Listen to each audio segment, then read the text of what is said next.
Et quand la tristesse arrive, je sais tu es là, toujours près de moi.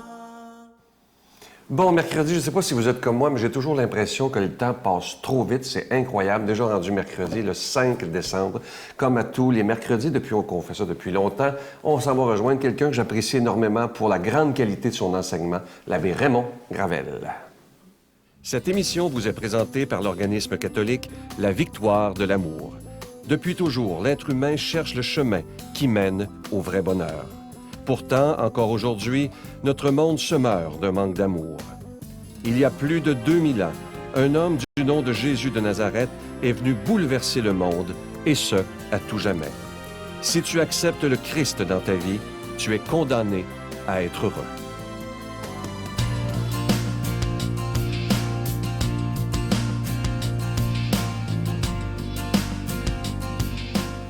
Une dernière chronique sur l'abbé Jean Rigal, sur la mission de l'Église. Et son troisième thème, c'était une subjectivisation exacerbée. Alors, ça veut dire quoi? C'est un grand mot. C'est que on vit notre foi avec les émotions, avec les sentiments. On vit ça à fleur de peau.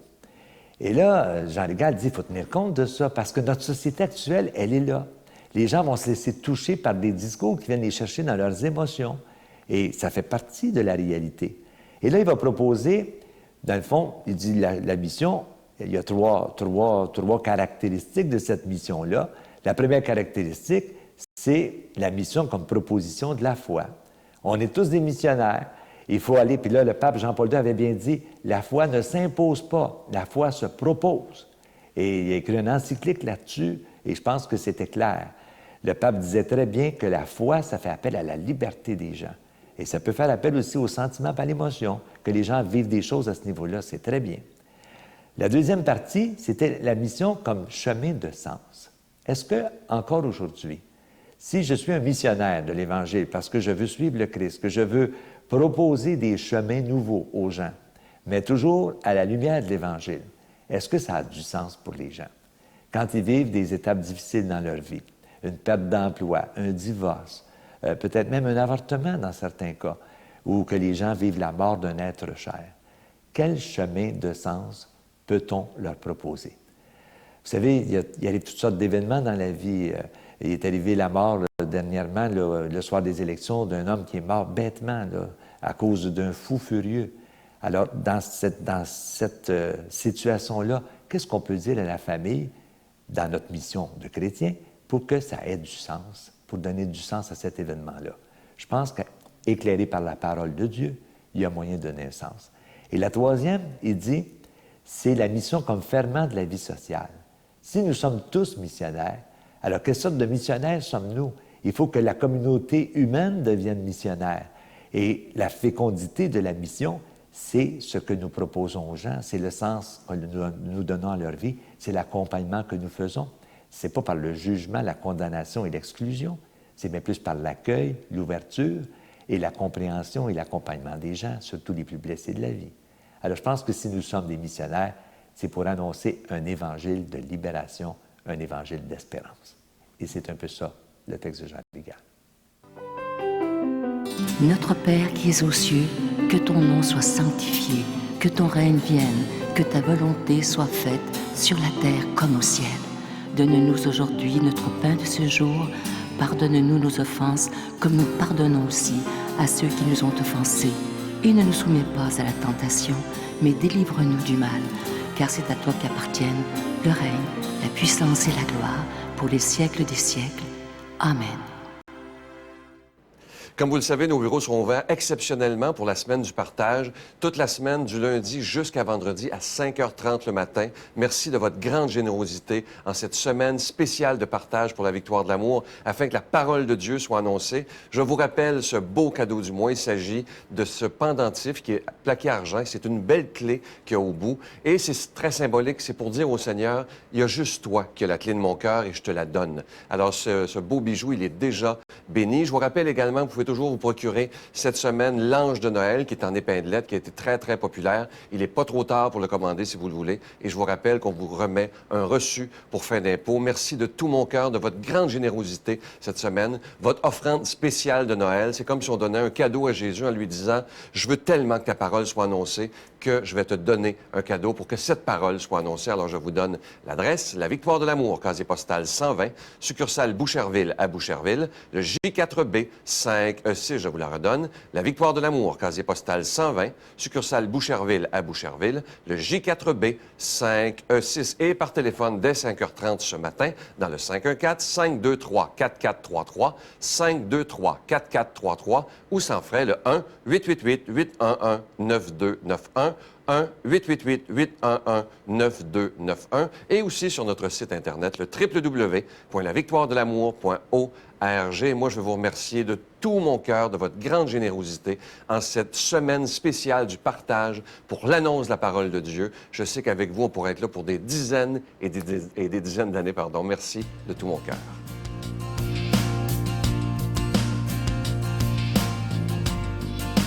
Dernièrement, je rencontrais quelqu'un par hasard qui me disait « Comment tu penses, Sylvain, que ça a pu durer à date tout près de 18 ans, ce ministère de la Victoire de l'Amour? » Et la seule réponse que j'ai été capable de donner, c'est pour moi, ça tient simplement du miracle, de la providence divine, ce Dieu qui a voulu que la parole de Dieu, que sa parole à lui soit à la télévision. Et moi, je veux vous remercier parce que c'est grâce à vous aussi, vous avez su donner des mains à la providence. On s'en va rejoindre immédiatement notre ami, le Père Yvon Sanson, pour commenter cette belle parole de Dieu.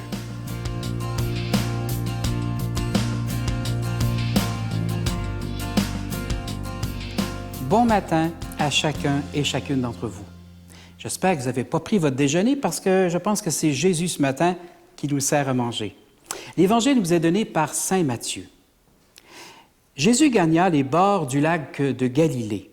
Il gravit la montagne et s'assit. De grandes foules vinrent à lui, avec des boiteux, des aveugles, des estropiés, des muets et beaucoup d'autres infirmes. On les déposait à ses pieds pour qu'il les guérisse. Alors la foule était dans l'admiration en voyant des muets parler, des estropiés guérir, des boiteux marcher, des aveugles retrouver la vue, et ils rendaient gloire au Dieu d'Israël. Jésus appela ses disciples et leur dit, « J'ai pitié pour cette foule. Depuis 3 jours déjà, ils sont avec moi et n'ont rien mangé. Je ne peux pas les renvoyer à jeun, ils pourraient défaillir en route. » Les disciples lui dirent, « Où trouverons-nous dans un désert assez de pain pour qu'une telle foule puisse se nourrir à leur faim? » Jésus leur dit, « Combien de pain avez-vous? » Ils lui disent, « 7 et quelques petits poissons. » Alors il ordonna à la foule de s'asseoir. Il prit les 7 pains et les poissons. Il rendit grâce, les rompit, et les donna aux disciples, et les disciples à la foule. Tous mangèrent à leur faim, et des morceaux qu'il restait, on ramassa 7 corbeilles pleines. Je vous avais dit que Jésus nous faisait à manger aujourd'hui. Jésus est tellement, je dirais, proche des gens, que même si c'est un grand prédicateur et tout ça, qui prêche le royaume, il est aussi soucieux de la vie que nous menons, la vie terrestre. Il sait très bien que la foule, ça fait 3 jours. Bon, peut-être que la première journée, ils avaient peut-être un petit pain de réserve dans leur manteau, ils avaient peut-être un petit bout de poisson aussi, mais après 3 jours, les réserves sont complètement épuisées. Et les gens ont toujours faim. Bien sûr qu'ils ont faim et soif de la parole de Dieu, mais la parole de Dieu n'est pas suffisante, il nous faut aussi se nourrir. Donc Jésus, conscient de la foule, conscient de leur faim, va dire aux disciples, qu'est-ce qu'on peut leur donner à manger? Les disciples sont très, très conscients aussi de la foule et ils disent, mais c'est pas possible, on ne peut pas nourrir une telle foule, surtout pas dans un désert. Mais Jésus sait très bien que la gloire de Dieu veut simplement éclater pour que les disciples puissent croire un peu plus en lui et aussi en Dieu. Donc, qu'est-ce que vous avez sous la main? Souvent, les personnes disent, qu'est-ce qu'on peut donner aux gens? Qu'est-ce qu'on peut donner comme espérance? Les gens viennent de vivre une belle expérience de Dieu, mais ils voudraient que les gens reviennent et vivent la même expérience qu'eux, alors que Jésus va leur dire, non, non, non. Toi, tu as vécu une belle expérience. Tu as un pain, un poisson, alors donne-leur à manger. Jésus, tout ce qu'il a fait, il a béni. Et ensuite, il a distribué ce qu'il avait. Il n'a pas distribué ce qu'il n'avait pas. Et il nous demande la même chose. Toi, tu as l'espérance ce matin, tu as une belle joie dans le cœur, tu as une bonne nouvelle et tu as le goût de le partager. Alors, cette bonne nouvelle, si tu prends le temps de prier avant, si tu prends le temps simplement de dire merci, de rendre grâce, c'est ce que Jésus a fait. Alors, cette bonne nouvelle pourra devenir bonne nouvelle non seulement pour toi, mais aussi pour beaucoup de personnes autour de toi. On reçoit souvent, ceux qui sont abonnés à Internet, vous savez, parfois des petits PPS, des petites pensées, et on nous dit, s'il vous plaît, ne romps pas la chaîne, s'il vous plaît, continue, envoie cette belle parole. Parfois, on dit, bon, c'est pas important, c'est juste une belle parole, et pourquoi pas? Mais si cette belle parole t'a fait du bien à toi, peut-être qu'elle va faire aussi du bien à 5, 10, 15 personnes autour de toi. Il ne faut pas garder pour nous ces petits bonheurs qui nous habitent. Il faut les partager. Il faut simplement les donner généreusement. Et le Seigneur lui disait, vous avez reçu gratuitement, donnez gratuitement. Tu as reçu un bon pain. Pourquoi tu ne peux pas le partager, ce pain-là, après avoir rendu grâce? Tu as reçu une belle joie, partage sa joie, parce que la joie que tu vas partager va peut-être semer d'autres joies autour de toi. Il faut devenir des gens qui partagent, des gens qui s'aiment généreusement, parce que nous avons reçu généreusement. Et tout ce qu'on a reçu ne doit pas être gardé simplement pour nous, mais doit être partagé, doit être donné. Et plus on donne et plus on partage, alors plus on reçoit. Quand on fait un geste pour donner, on ouvre les mains. Et quand nos mains sont ouvertes, alors on peut accueillir tout ce que le Seigneur veut bien nous donner. Et il donne généreusement. À toi maintenant de donner. Et, comme une très bonne émission nous dit, donner au suivant. Comme le Seigneur n'est pas avare de ses grâces, il veut bien sûr nous donner sa bénédiction par le nom du Père, du Fils et du Saint-Esprit. Amen. Je vous salue Marie, pleine de grâce. Le Seigneur est avec vous. Vous êtes bénie entre toutes les femmes, et Jésus, le fruit de vos entrailles, est béni. Sainte Marie, Mère de Dieu, priez pour nous pauvres pécheurs, maintenant et à l'heure de notre mort. Amen.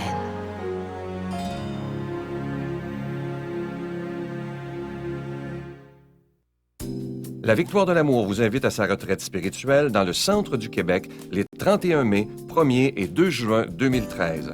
Sous le thème « Si tu savais le don de Dieu », venez vivre des moments de ressourcement inoubliables en compagnie de l'abbé Robert Jolicoeur, l'abbé Robert Lemire, Dolly Desmitreaux, Sœur Angèle, Miguel Padilla et moi-même. À l'hôtel et suite Le Dauphin de Drummondville, réservé rapidement avec voyage intermission dans le 514-288-6077, 288-6077 ou sans frais le 1-800-465-3255, 1-800-465-3255. Venez vivre une fin de semaine exceptionnelle remplie d'amour, de joie et de paix.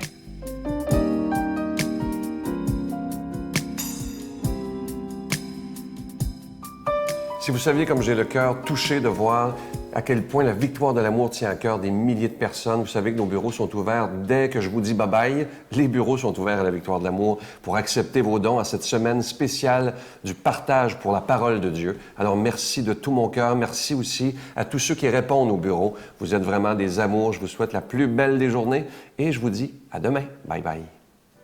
Pourquoi les petits pieds de Léa ne feront jamais leur tout premier pas?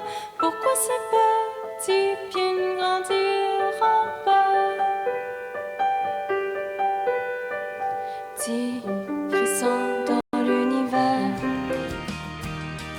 La Victoire de l'amour remercie de tout cœur les Résidences Soleil de leur accueil si chaleureux.